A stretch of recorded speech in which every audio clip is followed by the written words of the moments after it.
अस्सलाम वालेकुम। आज हमारे पास 10th क्लास के सेकंड चैप्टर के अगले दो न्यूमेरिकल यानी 11.5 और 11.6 है, जिन दोनों की स्टेटमेंट मैंने वाइट बोर्ड पर लिख दी है। तो हमारे पास 11.5 की जो स्टेटमेंट है, a marine survey sent to a sound wave straight to the seabed that receive an echo 1.5 second later. The speed of sound in sea water is a 1500 meter पर second. Find the depth of sea bed from at this position.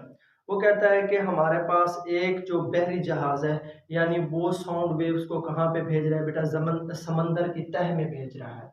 और उसके बाद जो उसकी eco है यानी sound of reflection है, यानी हमारे पास साउंड ऑफ रिफ्लेक्शन हमें कितने मिनट में मिल रही है, 1.5 मिनट में वापस मिल रही है। तो वो कहता है कि अगर उस पानी में जो हमारे पास स्पीड है यानी साउंड की स्पीड है वो अगर 1500 मीटर पर सेकंड हो तो उसकी गहराई मालूम करें। तो हम चलते हैं अपने क्वेश्चन की तरफ। Question number 11.5। तो हमें बेटा कितनी चीजें दे दी हैं। एक उसने दे दिया बेटा टाइम, जो हमारे पास है t is equal to 1.5 second. उसके बाद कह रहा है कि हमारे पास जो v है वो हमारे पास है बेटा कितनी, 1500 मीटर पर सेकेंड। अब देखिए बेटा, वो कहता है कि हमारे पास एक बहरी जहाज, यानी आप गैस कर लें ये हमारे पास समंदर की तह है, यानी इको भेज रहा है कहाँ पे, समंदर की तह में। दोबारा से यही इको हमें रिसीव हो रही है, यानी यहाँ पे बहरी जहाज ठहरा है, वो इको भेज रहा है, नीचे गई, उसके बाद दोबारा वापस आई। जो टोटल टाइम था वो कितना था हमारे पास, 1.5 सेकेंड। तो अब हमने मालूम क्या करनी है, हमने मालूम करनी है समंदर की गहराई। इसका मतलब है हमारे पास ये जो टोटल टाइम है ये जाने और आने का टाइम है। तो हमें क्या चाहिए, सिर्फ हमें तो चाहिए डेप्थ का एक टाइम। तो आप यहाँ पे इस टी को लिख देंगे, टी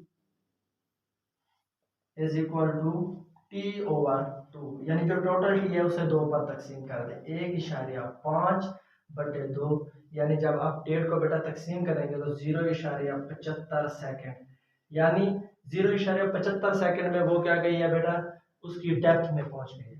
तो उसके बाद आपने सिंपली क्या फार्मूला लगा देना है, S is equal to V T. तो आपके पास वी बेटा कितनी है, 1500 ज़रब टी आपके पास 0.75, पॉइंट हटाया बटे में आ गया आपके पास 100, दो सिफरों के साथ दो गई, तो हमारे पास आ गया बेटा 15,075। कितना, 15,075। तो 15 यानी आप यहाँ पे रख लें, इसे जरा मल्टीप्लाई कर दें, 5 5 25, 5 2 कैरी, 5 7 35 और 2 37, एक cross 5 5 1 5 5 1 7 7।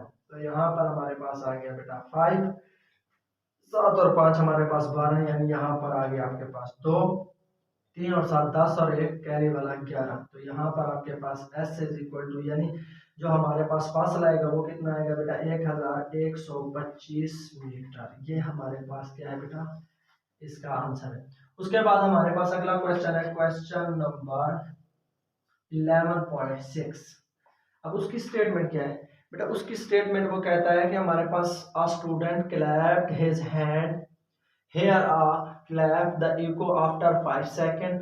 What is the distance from the clap from the student if the speed of the sound is taken as a 346 metre पर सेकंड। वो कहता है कि स्टूडेंट पहाड़ी के करीब बेटा ताली बजाता है, क्या करता है, ताली बजाता है। उसके बाद उसे अपनी क्लैप यानी ताली की जो गूंज है यानी इको उसे सुनाई देती है बेटा 5 सेकंड।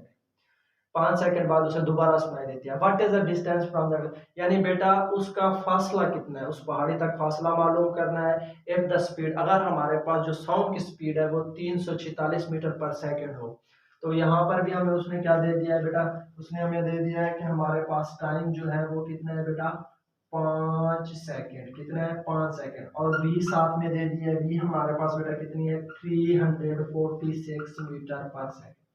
अब ये देखें कि यहाँ पर अगर स्टूडेंट ठहरा है, यहाँ से यहाँ तक हमारे पास है पहाड़ी, ठीक है बेटा।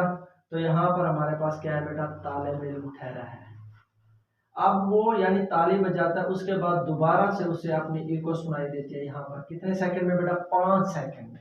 तो कहने का मतलब है हमने फासला मालूम करना है, तो फिर भी आपने वही फार्मूला लगाना है, t is equal to t/2। तो यहाँ पर 5 को तकसीम कर देंगे 2 पर, तो 2.5 सेकेंड, यानी यहाँ से यहाँ तक पहुंचने में उसे कितना लगा, 2.5 सेकेंड। अब हमने मालूम क्या करना है, हमने फासला मालूम करना है, तो दोबारा से s is equal to bt वाला फार्मूला लगा दें। v आपके पास बेटा क्या है, ये है आपके पास 346 ज़रब t आपके पास है बेटा 2.5। ठीक है बेटा, यहाँ पर पॉइंट हटाया, बटे में आ गया 10।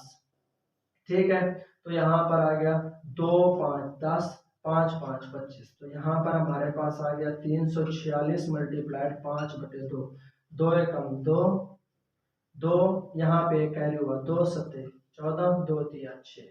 तो हमारे पास आ गया 173, यानी 173 मल्टीप्लाइड हमारे पास बेटा कितना आ गया 5। तो इसे जरा मल्टीप्लाइड कर लें, आपके पास आंसर आ जाएगा 5 3 हमारे पास कितना हो जाता है बेटा 15। यहाँ पे आ गया 5 1 कैरी 5 7 7 35 और 1 36 6 3 आ गया 5 1 5 और 3 हमारे पास आ गया 1। तो यहाँ पर हमारे पास s कितना आ गया बेटा 865 मीटर। ये भी हमारे पास क्या आ गया बेटा डिस्टेंस आ गया।